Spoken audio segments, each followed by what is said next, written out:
கரூர் சம்பவம் குறித்து முதல்வர் கருத்து சொல்வது என்றால் இது பிரதான எதிர்க்கட்சி அனைத்து இந்திய அண்ணா திராவிட முன்னேற்ற கழகம்.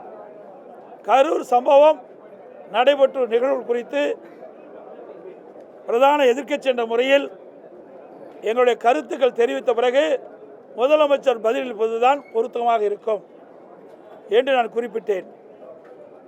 சட்டப்பேரவைத் தலைவர்கள் விதி எண் 56 கீழ் பேசுவதற்கு வாய்ப்பு கொடுக்கிறேன் என்று சொல்லிவிட்டு உடனே முதலமைச்சர் அவர்களை அழைத்து நீங்கள் அரசனுடைய கருத்தை குறிப்பிடலாம் என்று அவருக்கு அனுமதி கொடுத்தார். நான் இது முக்கிய பிரச்சனை என்ற காரணத்தினால் இன்றைக்கு 41 பேர் உயிரிழந்து மிக துயரமான சம்பவம் என்ற காரணத்தினால் நாங்கள் அமைதி காத்து சட்டப்பேரவை தலைவர் சொன்னதற்கு சம்மதித்து முதலமைச்சர் அவர்கள் என்ன கருத்தை சொல்வார் என்பதை நாங்கள் கேட்போம் என்று அங்கேயே அமர்ந்து முதலமைச்சர் சொன்ன கருத்துக்கள் எல்லாம் நாங்கள் அமைதியாக கேட்டுக்கொண்டிருந்தோம்.